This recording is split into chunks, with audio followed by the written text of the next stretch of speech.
So Lefty, I've been fishing for many years, and I've fished in a bunch of different places. And one of the reoccurring themes always that you hear people talk about in fly fishing is their cast, and how can they get a better cast, and how can they be better, and how can they cast like Lefty Kreh is what I actually have heard a lot of. And I mean, what do you think about that? Well, I don't think anybody should cast like Lefty Kreh. They should cast like they cast. And I mean that you're a light, slender girl. You can't physically cast like somebody who's a lumberjack that's got big muscles. A big mistake that's made in casting is that whomever is being taught tries to cast like their instructor. You don't really ever want to cast like your instructor. What you really want to do is learn some basic fundamentals from the instructor and then adapt those fundamentals to your own particular physical condition and where you're going to fish at the time. So you really don't want to cast like Lefty. You want to cast like yourself, but using some basic rules which we're going to go over.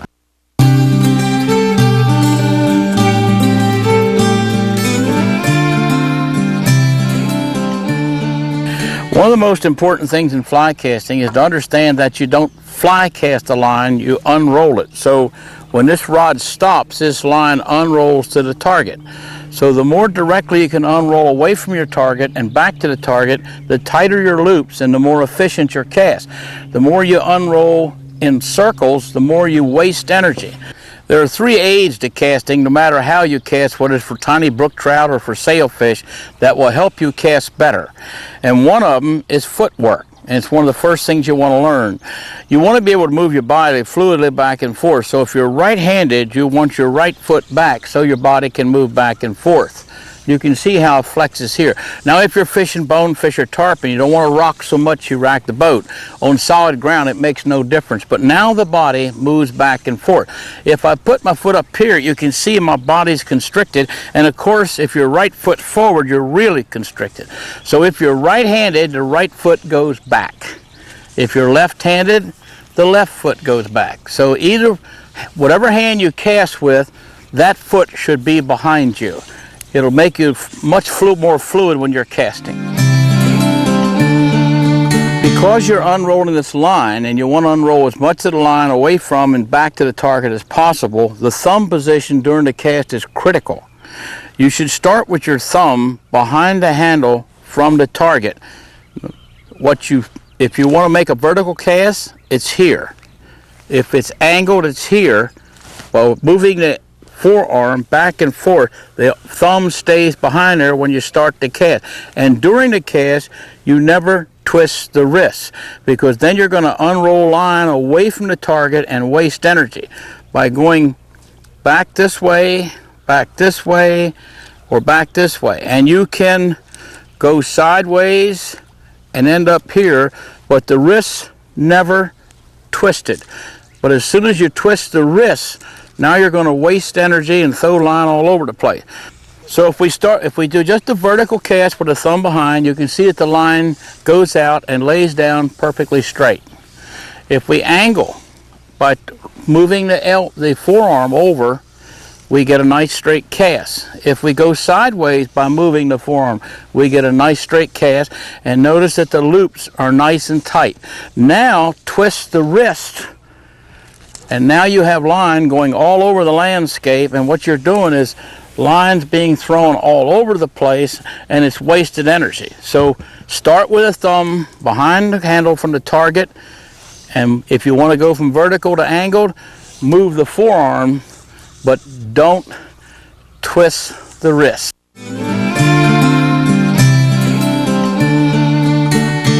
This is a tool that you can make at home real easily. Or you can mentally think about this, but if your elbow stays on the shelf, you're unrolling line back and forth like this. So if you do that, keep the elbow on the shelf, your loops will be tight and you're running your energy straight back and forth. Raise the elbow, you get large loops. Elevate the elbow out sideways, you get big loops. But put that elbow back on the shelf, and you can go back as far as you want and forward as far as you want, as long as you keep on the shelf. If you want the line to go up, you stop at the direction you want to go, but don't raise the elbow. So if I go back and stop going up low, it went up low. tight loop. Stop going high, elbow here. Raise the elbow, and now you tear the loops open and make a long, big loop that wastes energy. So keep your elbow here. Mentally, if you don't have this tool, just think you're keeping your elbow on the shelf, and you'll efficiently move the line back and forth in tight loops.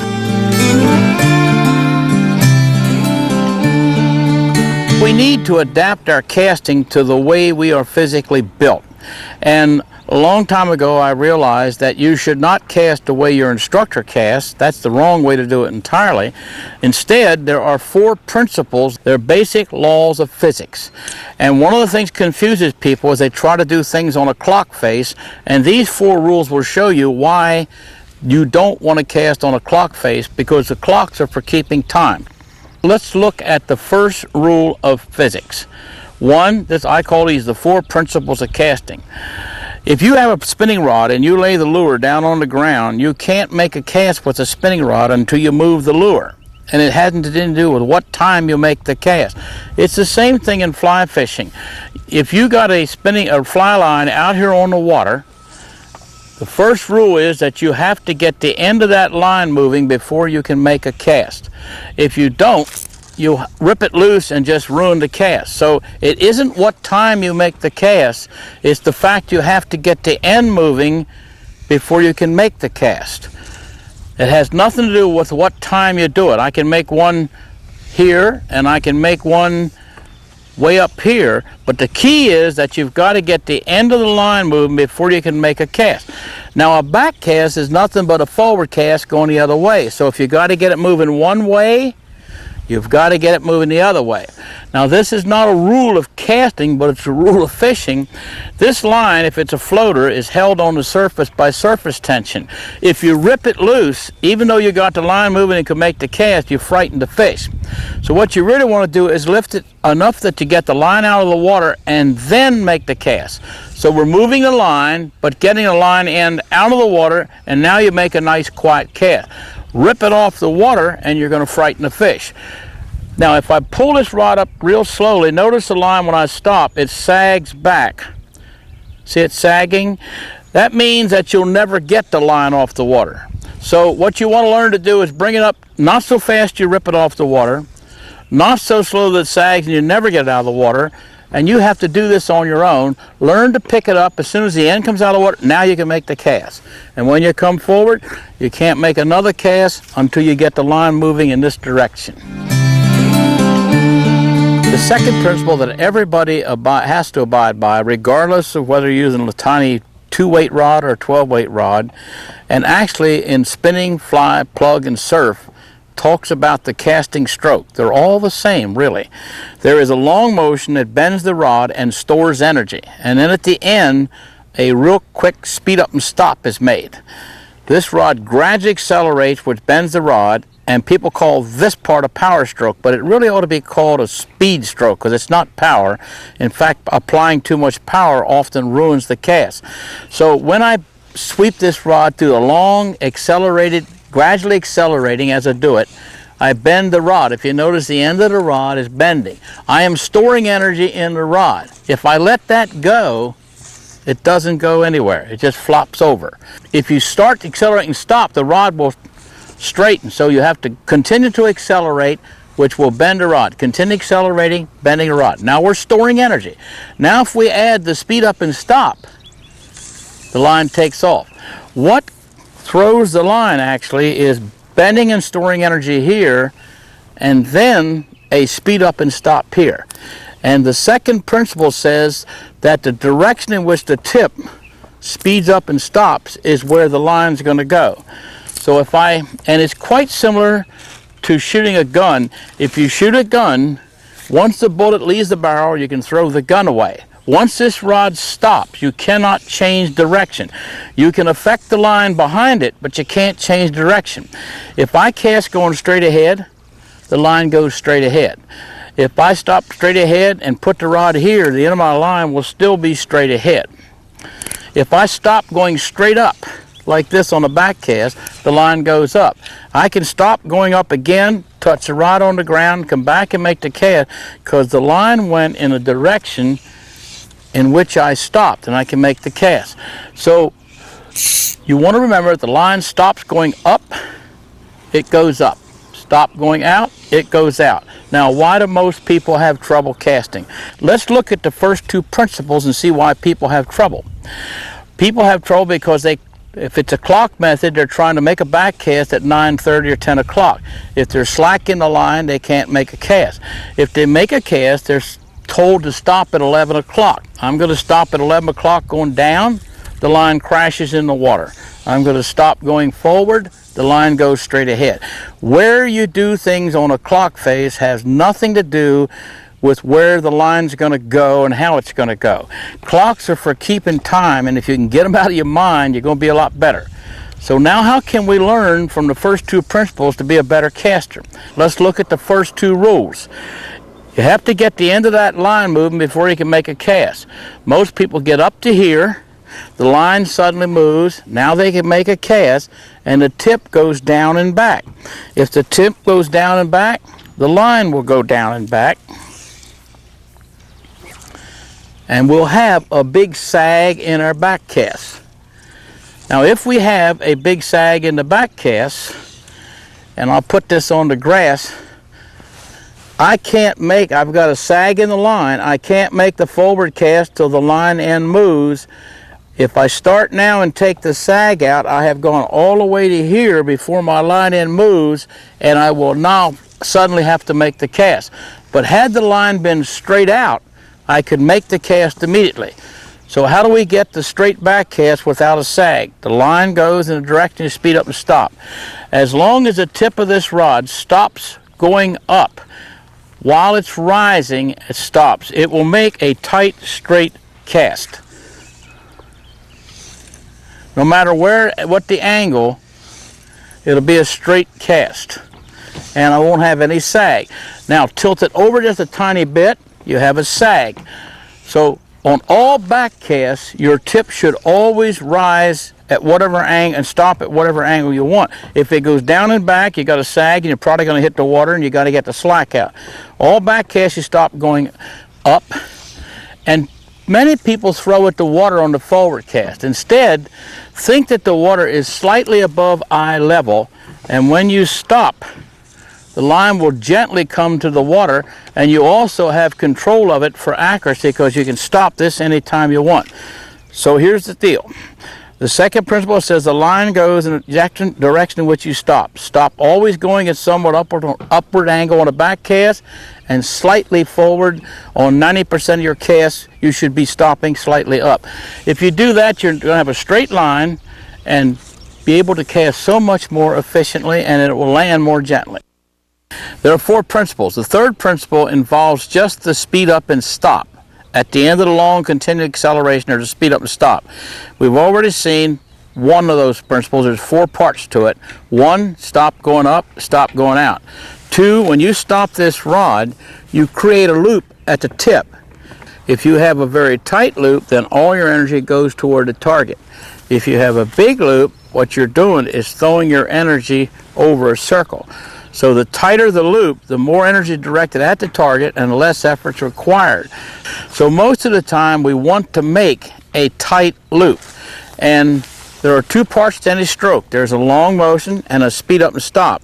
If the speed up and stop is long like this, you drop the tip this much and you'll have a loop this big. So the longer you make your speed up and stop, the bigger your loop. If you only speed up and stop from here to here and only drop this far, you got a loop like this. Let me show you what I'm saying. I'm going to put this on the ground. I'm going to come forward and speed up and stop from here to here, and I will unroll this thing around a long motion, and of course I've wasted energy and it falls in a pile. Then if I go back and I just speed up and stop from here to here, I throw a tight loop, and now all my energy wants to take off to the target. Make the long strokes. Now why do most people make big loops? It's because they bend their wrist. If you bend your wrist, you're going to make big loops and waste energy. If you use your forearm instead and very little or no wrist, then your loops stay very tight. Bend the wrist, and you can see immediately you've opened your loops up. So the more you bend the wrist, the more you're going to waste your energy. The less you bend your wrist and use your forearm instead, the more your energy is going to go to your target. Now, there's 4 parts. Stop going up, stop going out, and the shorter the distance you speed up and stop on the back and the forward cast, the tighter the loop. And then how far it goes is dependent upon those 2 things and 2 more: how fast you speed up and how quick you stop. I'm going to make 4 identical strokes. First one, I'm going to speed up and stop slowly, speed up and stop faster, speed up and stop even faster yet. Speed up and stop slowly over short distance, I get a tight loop, falls to the ground. Doesn't go anywhere. Very tight loop, but doesn't go anywhere. Now I speed up and stop faster. Line goes further. The faster you speed up and stop, the further it's going to go if you do it over a short distance. Now I speed up and stop real quick over a short distance, and now I have made a long cast. So there's a long motion which you gradually accelerate. The shorter you speed up and stop at the end of both strokes, the tighter the loop, and the faster you speed up and stop, the further it's going to go. This is a lever, and anyone who's ever used a lever knows that the longer the lever, the more ease of the job. The longer the lever, the easier it is to do anything. So what the 4th rule says, that when you want to use a longer cast into the distance, a more difficult cast, a heavier fly, you should move this rod through a longer stroke. Just to show you what the lever can do in casting, I'm going to put this rod back here, wrap this around here, and what I'm going to do is move this rod through a long stroke. And with one finger, if I push down, the long stroke will throw all that fly line. To show you it's not trickery, I'm just going to lay the whole line back there again and just flop it over. It won't go pretty, but it's all going because the rod is moving through a long stroke. Now, if I have a very short cast where I'm casting the bluegills or brim or a little tiny dry fly, I don't need to move this rod very far because I don't need much help. But now I put a woolly booger on here, it's got some weight, or a heavy fly with a bead head or something like that, go back a little further. And now if I want to make a really long cast, if I put my rod back here, I can almost throw more line than they sold me. Now, here's the problem in putting the rod behind you. If you hold a rod, as most people do, with a thumb in a vertical position, you can only go to here, and then you have to turn your hand. You can't get any further, or you dip your rod, which creates a sag. Instead, if you hold the rod with a thumb behind the cork from the target and turn the hand and reel to 45 degrees, you can now go straight back so long as your arm remains on the shelf. Now, if you go back this way with your arm off the shelf, you're going to go in circles. So you're going to just take your elbow on the shelf, and you're casting with your forearm, as I said before, and then you can throw a line perfectly straight behind you. Now, once you get back there, you can come forward sideways, you can come forward angled, or over the head, but keep the elbow on the shelf. If this is the shelf and my hand was on it, see, the tip of the rod's going straight back and forth. Now if I raise the elbow off the shelf, I start unrolling line in circles and wasting energy and have to work so much harder. But had the elbow stayed on the shelf, the line will go right straight back and forth. So keeping the elbow on the shelf lets you take all the line away from and back to the target. Now there's 2 tricks that'll help you do this correctly. One, if you're having trouble with twisting your wrist, which you shouldn't do, some people get this much better if they look at the reel. The reel's at 45 degrees. On the back cast, keep it, don't let it wobble at all, because that'll twist the line. Keep the reel at 45 degrees and just look at the reel. Now you can come forward any way you want as long as you don't twist the reel. If that reel stays there, the loop will be very tight if the elbow's on the shelf. The other thing is some people have a tendency to go out and around. If you take your thumbnail and think that you're casting a certain target, if the thumbnail goes straight back from the target and straight forward, then the cast will be perfect and the loops will be tight. So the more help you want in a cast, the longer you want to move it back. And I will demonstrate a number of casts that cannot be made Even in most trout fishermen fish this way, but there are a number of casts that you cannot make on a trout stream at this angle. You must learn to take the rod back here. So not only do you cast short range like this, but learning to take the line and rod behind you like this will it'll open the horizons where you can cast on trout streams, and you can throw long casts, you can throw heavy bugs. These are the 4 principles that you need to learn. You got to get the line moving before you can make any cast, back or front. Your line's going to go in the direction you speed up and stop, so you stop going up, you stop going out. The shorter the distance you speed up and stop, the tighter the loop. The faster you speed up and stop over that short distance, the further it's going to go, and the longer you move the rod through the stroke, the more it helps you. These 4 simple rules, they're not my rules, they're rules of basic physics, will help anybody become a better caster. This is the way your loops ought to look. This is not what your loops. Notice the tangles at the end. That's called a tailing loop, and this is not a tailing loop. And this is a tailing loop, and this is not a tailing loop. And people claim they get a wind knot. You get them on dead calm days in the fog. That is not caused by wind. That's a poor application of casting, which we're going to show you how to get rid of. So when your line does that, that's bad, and when it does this, that's good. A tailing loop is when the line all tangles itself up at the end of the cast, or the leader. And that's most of the time where we get our knots in the leaders, and people have all kinds of theories. But really what happens is, when you're coming forward, the line, this is the tip of the rod, you're dragging the line at the tip. If you drag it straight ahead, then this is going to tangle at the end of the cast. So anytime this line stops going straight ahead, now straight ahead could be straight down, like this, it could be straight like this, or it could be straight like this. As long as the tip of the rod goes straight ahead, you will get a tangle. Why do most people get tailing loops? They get them by raising elbow off the shelf and dropping it, and the tip then stops in a straight line. Here's how you eliminate all your tailing loops. You're going to come forward, and what you're doing is you're pulling this line toward the tip. You have to duck this tip so that this line is ducks underneath, and you do it this way. Whatever height you start here, you have to stay at that height and turn your thumb down. Now if you turn it too much, you're going to open your loop. If you do it ideally at the end of your cast, your thumb will be parallel to the water, your loop will be tight. So the stroke is this. If it's sideways, it's here.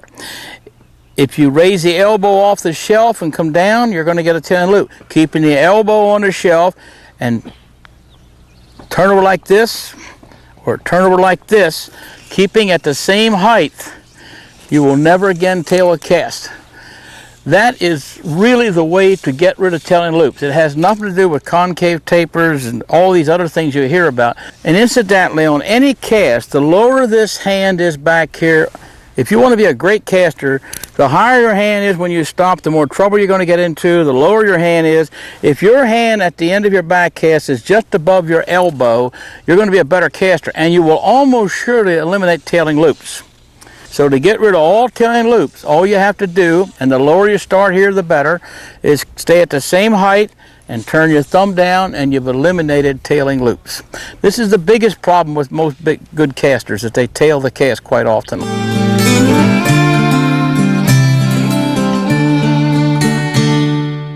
Lefty, one of the things that you've taught me in casting is the whole idea behind throwing the fly line at the tip of the rod, and I've used that as a tool in my casting, and it really has made a difference. Why don't you explain what that does? What happens is that if you throw at the tip of the rod, try to make the line hit the end of the rod, you're making all the energy unroll away from and back to the target. What most people do is duck this thing, and of course then they roll around the cast. So if you just think that you're trying to make the line hit the rod, you'll try one. Look at the loops. See how tight they are? That's great. When I'm making a long cast, I just think I'm going to throw the line at the end of the rod. I don't even think that I'm going to make a cast. And when you're doing this, if you start casting, you ruin this exercise. Look at the tip while you're learning this, and your loops now are really great. It's one of the best ways I know to tighten loops. And I've had even great casters that tighten their loops doing this. That was great. Heather, here is a tool that is a simple thing that will help people, a lot of people learn to throw tight loops with this. It's a 60-foot rope. What I do is put a little mark right in the middle so I know I'm standing here. And here's what you do. You put this rod so the tip is about 2 feet on the other side of the rope. And what you're going to do is make a back cast low to the grass and another forward, and at the end of each one, stop. Now we want to learn to throw tight loops. As long as the rod stays on the other side, we will have tight loops. Stop. Stop. See how nice and tight the loops are? Now, if the rod ends up below the rope, see what's happening? Yep. If I end up below the rope, then I end up throwing tight loops. Not tight loops, I throw bad loops if I end up below the rope. But if I keep the tip of the rod on the other side, see it? It's amazing how that works. Try it. It's a great tool. Start with the tip about 2 feet the other side, and stop each cast. See, that goes below. Go below. Now keep it. See how tight it is when you stay on the other side? Excellent. Great. That's a great one. Now if your tip come forward and go below the rope, and watch how your loop goes big. See it? You throw the loop around a big. See Yep. It's a great gauge. Yeah, it really is. Keep it on the other side, and it'll stay tight. And the key is to stop each time and look so that you can monitor what you're doing right and wrong. It's a very simple rope. I just put a nail in either end so that I can hold it taut on the ground. And 60 feet seems to be the best length. Isn't that a neat idea? Yeah. Worked good. That's great. That's great. The nice thing about this device, and I have 2 more that'll work, is that you can have this stored at home, just a piece of rope. You can put it on any lawn, your own place right outside, and practice casting, and it tells you whether you're making that right cast or that wrong cast. I've got one more with the rope that I'd like to show you that will help you cast better. Heather, here's another way the rope can help you become more accurate in casting. There's a mouse trap out there, and dragging through the mouse trap don't count, and it's very hard to hit. But just try to make a couple casts once. I want to show you something most people don't realize who cast. Make another one. Make one more. Okay, look at the line on the ground. See how that thing stopped that way? Okay, almost all trout fishermen that throw weighted flies like nymphs, woolly boogers, weighted streamers don't realize that they're throwing, if they're right-handed, they're throwing a left-hand hook like that in every cast. The line goes in a direction you speed up and stop. When you tilt this rod here and stop, what happened is the rod stopped that way, and that's what we get in the cast. So anytime you lean your rod out to the right and you're right-handed, left-handed, of course, just the opposite. If you lean the rod out and stop, the tip's going to do that, and you're going to throw an inaccurate cast. But now, if you can go back sideways any way you want, but if you bring your tip right down that rope, then your line goes in the direction you speed and stop, it'll go straight toward it. See how straight it is? And don't worry about hitting the trap. Hardly anybody ever hits the trap. But you see how accurate and straight it is now? Oh, yeah. Now lean off to the side and kick one like that once and watch it. See it curves to the left? Hardly any fishermen realize that. The mouse trap is a great target. Even a great caster will only hit that thing maybe once. It don't count when you drag it through it like that. That don't count, drag it through. I didn't drag it through there. Yes, you did, I saw. Anyway, most people do not realize that a weighted fly, when you stop going sideways, the line's going to go in the direction you speed up, stop. If it stops this way, you're going to throw a hook. Anyway, this is another good way to learn. So if you want to make an accurate cast, you got to stop going toward your target. And that did not count when you dragged that through that trap and made it go off. Okay, let's try one more tool that'll help you with your loops. Heather, everybody throws loops. And sometimes people throw tight loops, but they don't really know where they're going. This is a fun deal. Most of the time you can't somebody to hold this up for you. The best thing is just to tape it to something. But since you're such a sweet thing, I'm going to hold this here. Now what I'd like you to do is see if you can throw some through that hoop.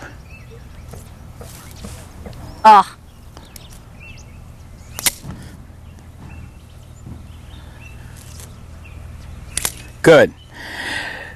What this teaches you too is if you focus on the center of the hoop, you become a much better control. Good. See if you're lucky. Third you're time's not a lucky. charm. All right, I bet I'll do it this way. No, keep casting a second. That's 4 out of 4. That's pretty good. That's pretty unusual too. That's better. That's more normal. 5 out of 6. That's very good. But it's amazing how many people can't make this thing go through here. That's great. Try up the 10 once. That's 6 out of 7. 7 out of 8. 7 out of 9. 7 out of 10. You messed me up. Oh, you even got it there. Sideways. That's great. That's good. But this really is a neat tool.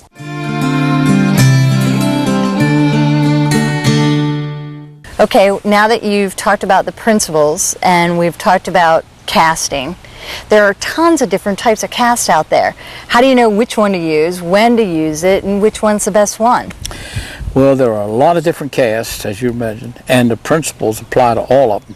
One of the good things about the principles, too, is if you have to figure out a different cast, you can figure it out once you know these principles, and you can also figure what you're going wrong. But what we'll do, I'll just demonstrate a bunch of them to you, and you can see how they could help you in your casting and your fishing.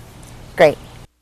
The roll cast is probably, next to the basic cast, the most frequently used cast, and one which is usually done very, very poorly by almost all casters. And mainly, they're not using the 4 principles. A roll cast is when you have something back here and you can't throw the line back here, but you need to make a forward cast.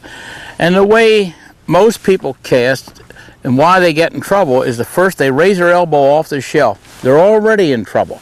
Now they bend the wrist, which increases the problem, and then they swish like this and go down, and they throw a whole pile of garbage in the whole front end of the line like this.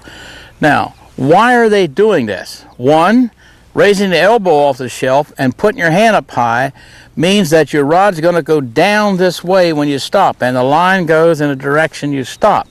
And the longer you speed up and stop, and the more you bend the wrists, the greater is the size of the loop. So when you're here and you do this, you are telling this rod, don't help me much. Throw this thing around the biggest circle you possibly can and the rest of it down the pile in front of you, and that's why you're all getting that garbage in the front end of your line. Now, let's look at these 4 principles. We're going to keep the elbow on the shelf. We're going to start with the thumb behind the cork, and we're going to keep it there.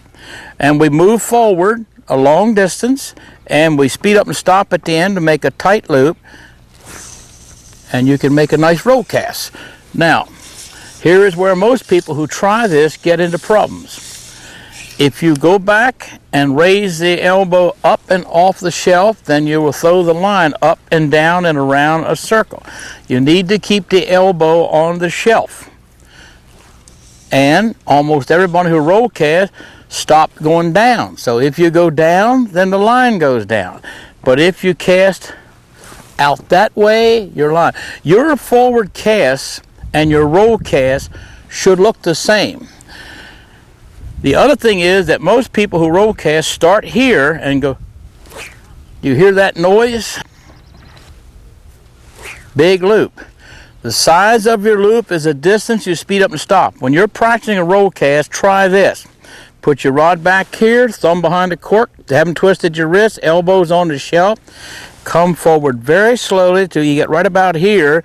And now if you make a short speed up and stop, you will get a tight loop and this thing will really take off. Come slow, pop. Now you don't have to come slow later, but this teaches you that the later you make the speed up and stop, the tighter the loop and the more the energy goes toward the target. We're going to talk a little later and show you a number of ways to use the roll cast, but fundamentally, if you keep the elbow on the shelf, start with your thumb behind the cork and don't twist it, come forward a long motion and make a sudden speed up and stop, the line takes off. There are many variations of the roll cast that they can utilize in particular fishing situations, and if you have a small amount of room behind you, you can make a long distance roll cast. But you really have to understand why most people have trouble making long distance roll casts. First of all, if you have a floating line, this line is on the water being held by surface tension. So if you got a lot of line out there and you try to rip it, even with a regular cast, you have great difficulty and you have wasted most of your cast just ripping it loose from the water. So what we have to do, if you want to make a long distance roll cast, is get the line, almost all the line out of the water, and leave just enough, about a rod length at the most, out in front of your rod, so that you have something for the rod to pull against.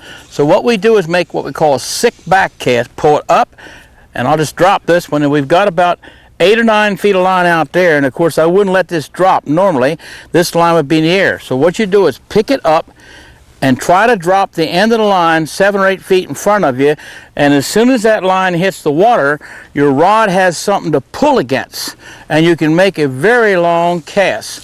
So now I'll make the cast. I'll put some long line out.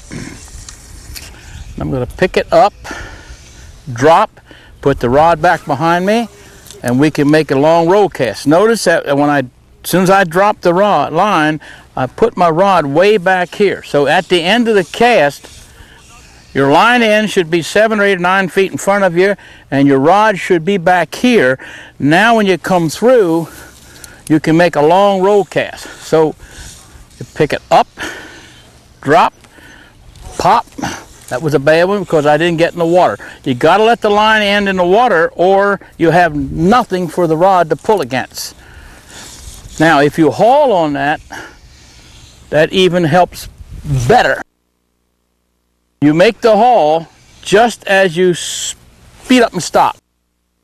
So you can make a long roll cast by picking this up, dropping it back to here, and then rolling like that. Here's another cast that trout fishermen can use. So many times you're fishing in what I call a tunnel. It's trees all over a small trout stream, and you'd like to fire a cast up into that hole. This is again where the roll cast can help you. What you do is bring the line in till it's about the length of your rod off the water. Do not hold this, just drape it. Come back here and fire right straight down there like that. And your line will stay just several feet off the water. Keep your rod low, come back here, pop.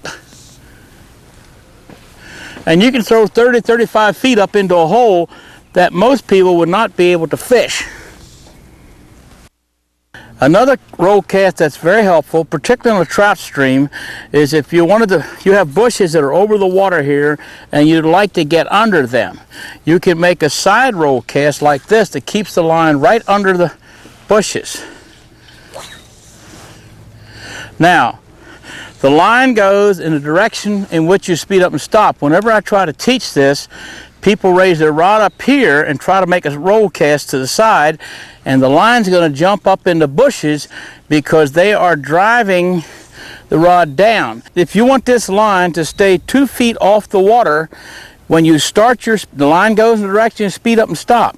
If you speed up and stop at 2 feet and end up at 1 foot, you are going to throw this line up at an angle and it's going to go up in the trees. But if you started 2 feet off the water and stayed at 2 feet off the water, then what will happen is that your line will stay at 2 feet off the water throughout the cast. But if you raise the rod, it's going to be hard. So now, put the rod way back behind you low, come forward, make a short speed up and stop. And the shorter you speed up and stop, the tighter the loop, and you can roll cast the line way back under brush that you normally could not get into. There is another roll cast that most people are not familiar with, but trout fishermen can use all the time. You know, when you're drifting a dry fly or even a nymph, you want to have some slack in the front of your line so that the water doesn't drag the fly. And one way of getting those little waves is to make what would be considered a bad back cast. A good back cast drives the line straight ahead. Immediately I would get drag. But if I drive this in slow motion, if I drive this rod down here, I literally pile the whole front of the line up, and if you notice it's nice little slack waves, I call it a dump cast, but that will give you a very nice drag-free drift. Now if you don't have any room behind you to make this cast, a dump cast will do the job for you, where you're going to get the nice series of waves in the whole front end of your line, which will allow your fly to drift drag free. There's another variation of roll casting that helps a lot. If you've got a bunch of trees overhead up in here and you can't make a roll cast behind you and you want to fishing for trout, this is not a distance roll cast, about 18 or 20 feet maximum. What you're going to do is rip this up into it, and while it's taut coming back, don't come any further than this, you're going to come forward. So you go up fast and pop, and you can pop the line in the target. Hold the hook point so it's away from you. Go up, stop.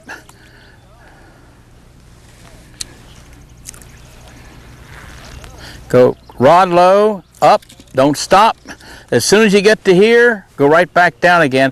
What you're forming is a very tight loop under tension, and it permits you to make a short cast.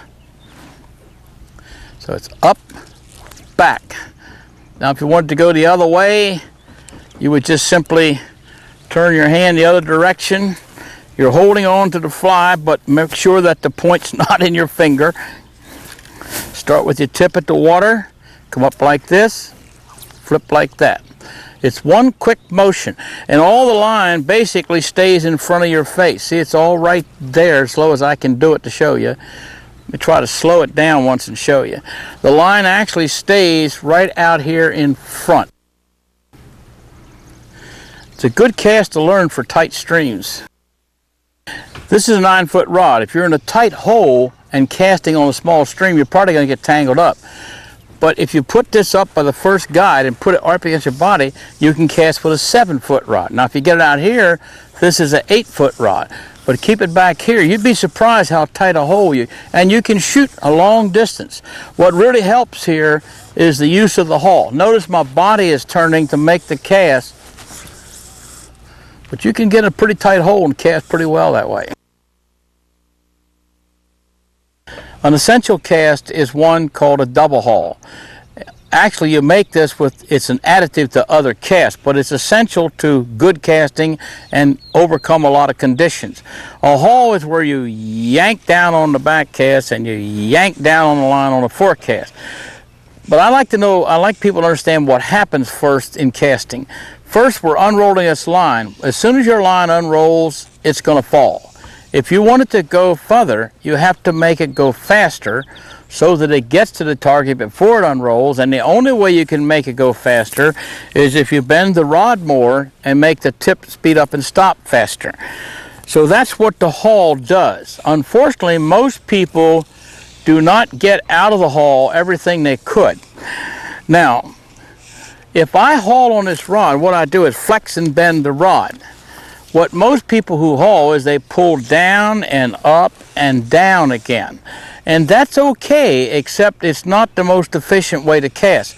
Let's look at what a rod stroke is. There's a long acceleration with a quick speed up and stop. A long acceleration with a quick speed up and stop. If we just bend the rod and let it go, it doesn't go anywhere. Only when we have made a speed up and stop does the line take off. So if you want to be a great double hauler, instead of just making a haul down up and a haul down again, what you should try to do is what you're doing with the rod hand. You should bend the rod by pulling, and then when this makes a speed up and stop, make a speed up and stop with this hand. So there's a pull and 2 speed up and stops, a pull and 2 speed up and stops, and you greatly accelerate the energy. Now let's go back and see how you do this. The way to learn to haul is to go out on the grass or the lawn, start with the cast low. Remember, if it's on the grass or on the water and the lawn behind you, you don't have to hurry because it's not going anywhere. We're going to throw this line low down here on the grass and stop every time, and low again out here. So here's how you're going to do it. You can stop anytime you want. The line hand should follow the rod. If it doesn't, after you make this tug and come forward, you're going to have slack in the line. So here's what you do. You're going to make it real slow, and you can stop anytime you want. Think about it. Okay, I'm going to make the speed up and stop, I make a 1-inch tug and turn the body. That's critical. You need to turn this body. If you end up this way, it's hard to make your forward cast. So when you make the speed up and stop in a tug, turn the body. You can still look at the fish, but you've turned your body. Keep the thumb behind the cork, keep the elbow on the shelf. Then you come forward, and when you get about here, you're going to make a speed up and stop and a 1-inch tug. Now the advantage to this, using it this way, is that you can stop and figure out what you're doing at any time. Pop, come forward, pop. The slower you do things, the better. So if I come back slowly off the water of the grass, and when I get about here, I'm going to make a speed up and stop back here, elbow on the shelf, thumb behind the cork, and make a 1-inch tug with this hand. Tug, and it's important that you turn. If you don't turn, it's going to be hard to make this forward cast. So when you stop and tug, tug and turn. Now stop each time. What that does, that gets you the opportunity to examine what you're doing right or wrong. Now you can come forward. Because it's on the grass, you can stop and look at it. You don't have to hurry. Elbow on the shelf, thumb behind the cork. When you get right about here, you're going to make a speed up and stop in that direction. 1-inch tug. Line takes off. Stop. Now I can teach any woman I ain't going with or married to, but I have trouble with men teaching them this because they won't do it slow and they're not learning anything. The slower you do this, the faster you're going to learn it. All right, now when you get that going and you think you got it, don't let it hit the grass. Try to keep it in the air. Don't rush. Now what will happen is that you'll push instead of pull, put it back on the grass. Get the thing going again. Once you've got your haul here, like this, pick it up, you got it going. Now the tug is what's accelerating the rod. If you want to be an advanced hauler, what you do, and you learn it on the grass, pull, tug, both at the same time. Pull, tug. What you're trying to do is make both the rod and the line hand bend the rod, then 2 speed up and stops instead of 1. Then you come forward, 2 speed up and stops. Remember that it's the speed up and stop that throws the line, and if you can add a second speed up and stop, you really throw the line. So when you want to haul and really want to be good at it, or if you want to improve your haul, pull both here, pop, turn, pull both here, pop. Practice on the grass because you can stop each time, pull, pop. Notice that I don't make that little speed up and stop until right there together. Right there together. Pull, pop. Pop. Almost everybody that hauls, probably 999 out of 1,000 people that haul at the same speed all the time on every cast. Remember, that is the haul that accelerates your rod. I'm going to make 3 identical casts with my rod hand, but I'm going to haul slow, I'm going to haul faster, and now I'm going to haul very fast. Everybody that fishes and hauls tries to get out of trouble with the rod hand. If they're a fairly decent caster, what they're going to make an extra long cast to make a nice false cast, to make another nice false cast. Now they got to put this thing clear across the river and they destroy their cast. But what you really had to do was bend your rod a little more and make the tip speed up and stop faster. So what I'm going to do is make 3 identical false casts. I'm not going to change these casts at all. But on the 3rd cast, same cast, just haul faster, all the line goes out.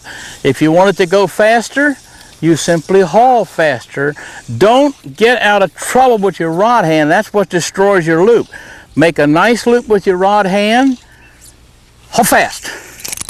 And the faster you haul, the better you bend this, the more you accelerate that, and people invariably try to get out of, if you want to pick a long line off the water, you don't rip it like this. You make a nice controlled loop with the rod hand and simply haul faster and all your line's gone. The main thing you want to remember is that the rod hand controls the loop and the accuracy and the left hand controls speed. So if you were stripping in a fly, for example, and you got to here, and all this line is lined here, and you don't have enough to make a cast, what you can do is haul fast, shoot line on the back cast, haul fast again, and all your line's gone. So this thing is a gear shift. When you need help, don't try to get it out of your rod hand because you're going to destroy your loop. Just change the acceleration rate, go faster. And it's not just a yank. Now when you try to learn to false cast faster, if you're a man, you're going to get in trouble, because what's going to happen when you haul faster with this hand, you're going to pound on this and ruin everything. A trick I use is to have the person, a man, hold hold two fingers on the rod rather than all four. Now you can't overpower the rod, and so you're throwing good loops. So now when you haul faster, your loop stays fine and you have not overpowered. Now don't cheat, because I watch guys, they're always putting 2 or 3 fingers back up. Cast with 2 fingers on the rod, haul faster than you normally do, your loops will stay fine, and you'll learn to change here without overpowering this cast. This is the most useful cast next to the basic cast, that to get big flies, long distance, throw into the wind, that sort of thing. You really need to, in fact, I use a haul or a double haul or single haul even on little trout streams. So you need to learn. And main thing is that you're going to make long motion and a speed up and stop. Turn your body, long motion, speed up and stop. And with that, you make that little tug on the line, tug, tug. It makes all the difference in the world. And if you're a lady, you really need to learn this, because you don't have a lot of muscle, and these heavier rods work so much better if you learn to make an efficient haul. Every caster wants to know how to defeat the wind or how to operate better in the wind. If you got a wind behind you, if you throw a low cast back here and throw it up here, what happens is the wind turns your fly line into a kite. So you throw it back this way and up this way. Now, in order to penetrate that wind, you simply have to haul faster so you can make this cast. That's that's when the wind's behind you. If the wind is in front of you, the problem is if you cast up here, when the line straightens, it blows back. This is one of 2 times I know that you throw the line right at the target, right at the surface. What you want to do is turn your line over, and as soon as the line turns over, the fly is in the water and can't blow back. So in this case, we're actually aiming the fly right at the water. If you aim it up here, it's going to go blow back and get slack. So you aim the fly right at the water. As soon as the fly turns over, it's in the water, and since the water's ruffled, it's not going to frighten the fish. There's another time when you aim the fly at the water. If you have a strong wind blowing from right or left, if you put the line above the surface, it blows the line sideways and it's very inaccurate. If you aim the fly at the water, remember, as soon as you stop, you have given a direction to the cast.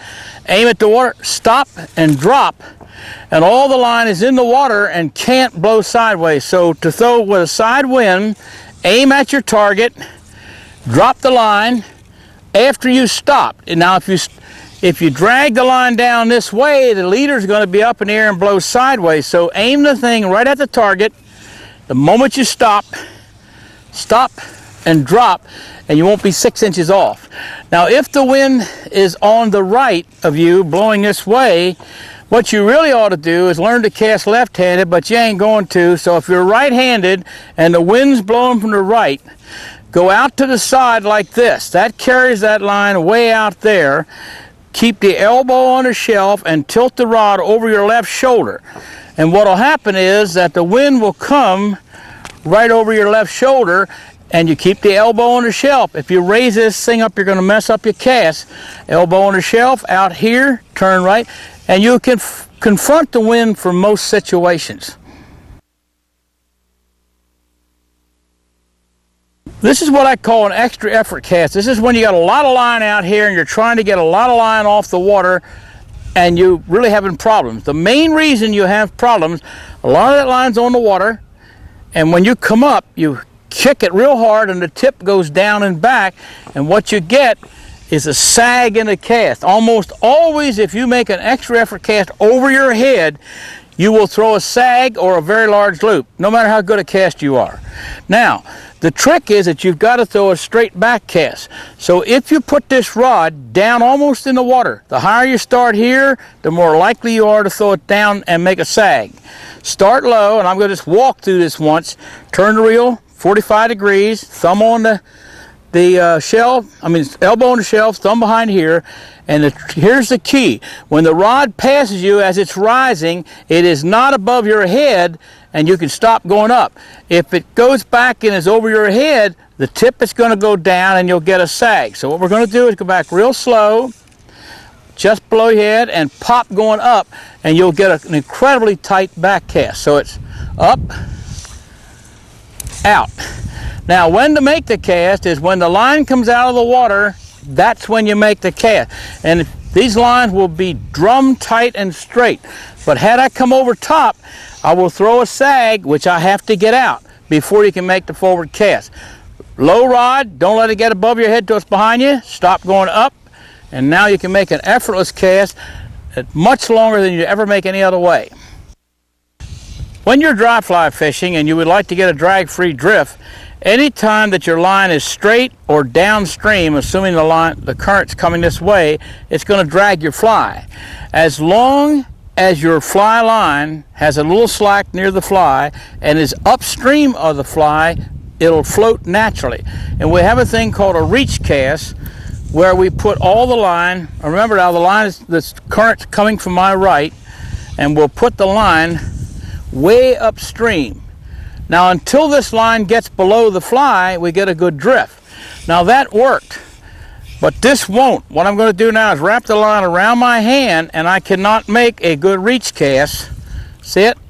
And the reason is that I am throwing a bunch of slack upstream, and if I hold on to this, it comes out of the front end and ruins my cast. What I'd like you to do is watch the line down here. What I'm going to do is I'm going to reach over and feed line through my hand so the slack is being fed from the back end, not the front end, and I'll be able to make a very nice reach cast. See it? Now, don't let go of the line because that loses control. Just let it flow through your hand, and now you're ready to fish when it's here. Here are the three things you want to do to make a good reach cast. Many people throw the line fast and low. You have no opportunity to lay the line over. You want to throw your line high and slow and lay it over by feeding slack from the back end, and you can make a very nice reach cast. And you can make this thing at long distances with these three principles. One of the first things you learn in dry fly fishing is if you've got some slack curves in the leader and the fly, you will get a natural drift and the trout will take the fly. If the front of your line and your leader are straight, it's going to drag, and most of the time the fish won't take it. There are many ways to get that front end to have some zigzags in it, but one of the best ways is to go back low and aim high and drop the rod. If you look now, I've got zigzags the entire length of the line. Now, if you do it real fast, it'll just recoil and you'll get nothing. So if you make a very gentle cast, go back low, that helps a lot. Another reason for taking the rod back here, make a very soft, gentle cast and drop. You get beautiful thing. Now, if you don't drop the rod, if I keep it up here, the sagging back will straighten all the zigzags. So what you have to do, make a slow cast, tower, drop, and you've got nice zigzags from the leader and the fly all the way back. Up, and the higher you do it, the more zigzag. But you can do this at a long, long distance if you want. But the critical thing is to drop the rod the moment you stop. Remember, once you stop, the direction is determined. It's a very, very soft cast, and it's much better than shocking rods and doing that sort of thing. So it's a gentle cast, down, up, drop, and that's what you're looking for right there. Bunch of zigzags in your leader and your fly.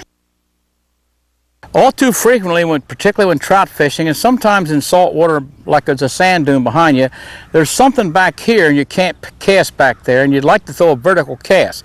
The line goes in the direction you speed up and stop. If you go back this way, you're probably going to hit the obstruction behind you. we need to have the rod stop going up because the line goes in the direction of speed up and stop. If you put your tip right close to the water and start with your thumb underneath, now if you go back that way, you're going to hit something. But if you stop going straight up and turn your hand, what you're doing is going up, turn, and back, and you can vertically throw a line up in the air and make this cast. So it's up, turn, back. And you can actually be almost straight up with the cast this way. You can't make long casts this way, but there's many situations, particularly on a trout stream, where this is a very, very helpful cast. The other thing that happens is if you have a hole in the trees back here, what most people will do is they look at the hole in the trees and they turn around and try to throw it, and of course the line doesn't go in the hole. It's kind of like shooting at a deer with your eyes closed. What you have to do is look at the hole in the trees and put your thumb down here again, and you must start, don't start this way and try to do that. Start with the thumb underneath. Look at the hole, throw right back in the hole, turn around. You're making two forward casts, but because you're looking at the hole, you can direct it right straight into the hole and make the cast. Very, very helpful cast in many situations. There's a thing called a tuck cast. If you throw the fly like a sinking fly, a nymph or streamer or something like that out in a trout stream, when it goes, if you throw it upstream, when the fly goes down, the line pulls it back up. But if you could throw the fly out so that it goes underneath the fly line and then it drops to the water, as this sinks down, the line's going over, so you get the fly to a greater depth before it starts to come downstream, and we call that a tuck cast. What you're really trying to do is make the fly tuck underneath the line, and it looks like this, and it's so fast I don't know if we can see it well, but it looks like that. Like this. Now, how you get this is by stopping the rod with high speed quickly, and then the tip goes that way, and what makes the tuck is the tip jumping back. You don't want to pull back, you just want, at the speed of the cast will make the tip bend over, and when it pops back, it kicks the fly under, so that the real thing making this thing tuck is a high speed and then a sudden recoil with the line like that. Now if you pull back, there is a tendency to pull all the tuck out of your line.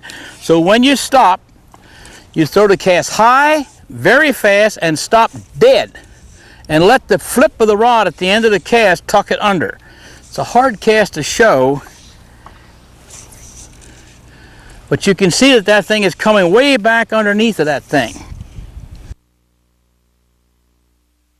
There is a side cast, which is really a tuck cast sideways, that is very helpful in many situations. If you have a fish out here, whether it's a bonefish, tarpon, a trout, or whatever, and you throw a small fly out there and bring it at his face, he's not going to take it. You don't attack fish with the fly. But if we could swim the fly across in front of that fish, we could catch that fish, and you make what we call a curve cast, like that, and now we fish the fly in front of him. And you can use this same thing to throw around behind a stump, throw back under a pier, and the line will curve. A right-hander can curve to the left, a left-hander can curve to the right. It's very difficult to make this cast right-handed. It can be done, but it's difficult. But it's very easy for a right-hander to make a left-hand curve or vice versa. The line goes in a direction you speed up and stop. And it's accurate if you do two things. One, you have to face your target. And two, this is 90 degrees. When your rod gets to 45, if you haul, if you know how, but stop the rod quickly, the rod curves to the left. And when the line goes in a direction, the tip speeds up and stop. So if this rod curves to the left like that, the line will do that, and you will find that this will throw a left-hand curve. So all you're going to do is face your target. You're going to come forward to here to 45 degrees. This is 90. This is 45, facing your target. And the quicker you stop, the more this goes. And when you stop, the line goes in the direction you speed up and stop. So if the tip flips that way, there's your curve cast. Little practice, you can be very, very accurate as cast up to about 60 feet. Here's a problem that comes up constantly when you're fishing. You've just put a fly out here and dropped the line down, or there's a bunch of line in the water in front of you. Remember rule or principle number one is that once the end of your line's moving, you can make a cast. If this line's here, you don't have to strip this back. Don't make short wiggles, make wide wiggles, and when the end of the line moves, pick it up and make the cast. Just make a bunch of wide wiggles, and when the end of the line moves, pick it up, make your cast. Usually happens after you tie the fly on, you got all this line here, but anytime there's loose line here, just wiggle till the end of the line moves, pick it up, make the cast.